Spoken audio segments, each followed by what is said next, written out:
Breaking news college health యూనివర్సిటీలో vigilance తనిఖీలు కొనసాగుతున్నాయి. వైద్య విద్యార్థుల పీజీ పరీక్షల మార్కుల గోల్మాల్ ఘటనపై ఆరా తీస్తోంది విజిలెన్స్. ఫెయిల్ అయిన 5 విద్యార్థులను రీకౌంటింగ్లో పాస్ చేసినట్లు ఆరోపణలు ఉన్నాయి. దీంతో కాలేజీ యూనివర్సిటీ ఎగ్జామినేషన్ బ్రాంచ్లో తనిఖీలు కొనసాగుతున్నాయి. పేపర్ వాల్యుయేషన్లో అవకతవకలు జరిగినట్లు గుర్తించినట్టు తెలుస్తోంది. మరింత సమాచారాన్ని మా ప్రతినిధి వేణు అందిస్తారు. కాలేజీ హెల్త్ యూనివర్సిటీలో మార్కుల గోల్మాల్ పేరుతో వచ్చిన కథనాలపై విజిలెన్స్ ఎంక్వైరీ మొదలైంది. ప్రస్తుతం విజిలెన్స్ అడిషనల్ ఎస్పీ శ్రీనివాసరావు ఆధ్వర్యంలో టీం ప్రస్తుతం ఎగ్జామినేషన్ బ్రాంచ్ లో తనిఖీలు చేసిన పరిస్థితి. ప్రస్తుతం మనతో రిజిస్టర్ నాగార్జున రెడ్డి గారు. సార్ నమస్తే, ఇది ఏం జరిగింది? మార్కుల నిజం గోల్మాల్ జరిగింది, అసలు ఏం జరిగింది యూనివర్సిటీ? నమస్కారం అండి. పత్రికలో వచ్చిన కథనాలను చూశాము. సో మా వీసీ గారు ఎంక్వైరీ కూడా ఆర్డర్ చేశారు, విజిలెన్స్ ఎంక్వైరీ కూడా ఆర్డర్ చేశారు. ఇప్పుడు ఎంక్వైరీ ఆఫీసర్ గారు ఎంక్వైరీ చేస్తున్నారు. కంట్రోల్ ఆఫ్ ఎగ్జామినేషన్ పరిధిలో ఉంటుంది ఇది. సో వారి ఆఫీస్లో ఎంక్వైరీ జరుగుతూ ఉంది. ఎంక్వైరీ నిజాలు ఏంటో వచ్చినప్పుడు అప్పుడు చెప్పడం జరుగుతుంది. మొత్తానికి అసలు ఎంతమంది రీకౌంటింగ్ కోసం అప్లై చేస్తున్నారు? అందులో ఎవరైనా పాస్ అయ్యారా? నిజంగా రీకౌంటింగ్ తర్వాత మొదలు ఫెయిల్ అయిన అభ్యర్థులు 150 మంది రీకౌంటింగ్ అప్లై చేశారండి.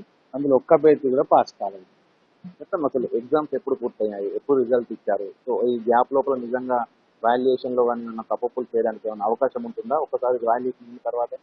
ఇప్పుడు November 1కు ప్రాక్టికల్ ఎగ్జామ్స్ అయిపోయిందండి. అంటే ఎగ్జామ్ ప్రక్రియ November 1 నాడు పూర్తయింది. November 4వ తారీఖు నాడు మేము రిజల్ట్ చేయడం జరిగింది. ఇందులో రీకౌంటింగ్ చేసుకోవచ్చు అనే అభ్యర్థులకు మేము నోటిఫికేషన్ November 6th రిలీజ్ చేశాము. ఆ ప్రక్రియ తర్వాత November 11కు మేము రీకౌంటింగ్ ఎవరైతే అప్లై చేస్తారో వాళ్ళకు రిజల్ట్స్ ఇచ్చాము. అంటే మీరు ఎవరు పాస్ కాలేదు అనేది రిజల్ట్స్ ఇచ్చేసాము. అంత తక్కువ టైంలో మీకు రిజల్ట్ డిక్లేర్ చేశారు కదా, సో వాల్యుయేషన్ లో ప్రొఫెసర్లు కానీ ఏమైనా తప్పులు చేసే అవకాశం ఉంటుందా? దాని మీద ఏమైనా దృష్టి పెట్టారా? ఇప్పుడు బేసికల్గా అన్ని ఆన్లైన్ ఎవాల్యుయేషన్ ఉంది, మాన్యువల్ ఎవాల్యుయేషన్ లేదు.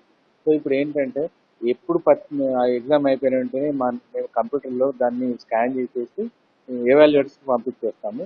వాళ్ళు ఎవాల్యుయేటర్ చేసి మళ్ళీ మాకు బ్యాక్ మార్కులు పంపించేస్తారు. వాల్యుయేషన్ సంబంధించి సార్ వీడియో ఫుటేజ్ కానీ మీ దగ్గర ఉంటుందా, లేకపోతే దాని పర్యవేక్షణ ఎట్లా ఉంటుంది అసలు వాల్యుయేషన్? అంటే బేసికల్గా ఆన్లైనే కాబట్టి మన పత్రికలలో సారీ సో ఆన్లైనే కాబట్టి మేము కంప్యూటర్లకు ఇచ్చేస్తాం యాక్సెస్. కంప్యూటర్లో కరెక్షన్ చేసి మళ్ళీ మాకు పంపిస్తారు. ఎక్కడ కూడా మాన్యువల్గా అవకాశం ఉండదన్నమాట. ఏ క్వశ్చన్ కూడా మనం చేతితోటి చేసే అవకాశాలు లేవు. ఆన్సర్ షీట్లు ఖాళీ వదిలి మళ్ళీ దానిలో ఫిల్అప్ చేసేటువంటి ఆరోపణ ఉంటుంది. దానికి అవకాశం లేదు. అలాంటివన్నీ అసలే సాధ్యం కాదండి. ఎందుకంటే ఎప్పుడైతే అభ్యర్థి ఎగ్జామ్ రాస్తాడో అదే హాల్లో సీల్ చేసి వస్తాడు. మన దగ్గర రాగానే అభ్యర్థి యొక్క వివరాలతో కూడుకున్న పేపర్ మేము చింపేస్తాం. అంటే అవన్నీ సపరేట్ పెట్టేస్తాం. చింపిన తర్వాత దాని కోడింగ్కి వెళ్తుంది. అక్కడ ఏంటంటే రాసిన మొత్తం పేపర్ స్కాన్ చేసేసి అందులో నిక్షిప్తం చేస్తారు. ఆ నిక్షిప్తం చేసిన దాన్ని ఎవాల్యుయేటర్కి పంపిస్తారు. సో ఎవాల్యుయేటర్ దగ్గర కూడా ఎక్కడ కూడా పెన్ను పేపర్ లాంటివి ఉండవు. అందులో మార్కులు కూడా టిక్ చేస్తారు అంతే. 0 to 10 ఉన్నాయి అనుకోండి, ఎన్ని మార్కులు వేస్తారో టిక్ చేస్తారు. టిక్ చేసిన దాన్ని మళ్ళీ కంప్యూటర్కి వెళ్ళిపోతుంది. సో ఎక్కడ కూడా మార్పు చేతులు చేయడానికి అవకాశాలు లేవు. మొత్తానికి కాలేజీ హెల్త్ యూనివర్సిటీలో మార్కులు అవకాశమైనటువంటి ఆరోపణలపై ప్రస్తుతం ఈసీ స్పందించారు. ప్రస్తుతం ఎగ్జామినేషన్ బ్రాంచ్ లోపల విజిలెన్స్ టీమ్ అయితే ఎంక్వైరీ జరుగుతుంది. అందులో ఎక్కడ కూడా అవకతవకలు జరిగే అవకాశం అయితే లేదు. కంప్లీట్ గా ఆన్లైన్ లోని వాల్యుయేషన్ ఉంటుంది. ఒకవేళ కనుక ఏం జరిగినా కూడా చర్యలకైతే సిద్ధంగా ఉన్నామంటే కూడా రిజిస్ట్రార్ నాగార్జున చెప్తున్నటువంటి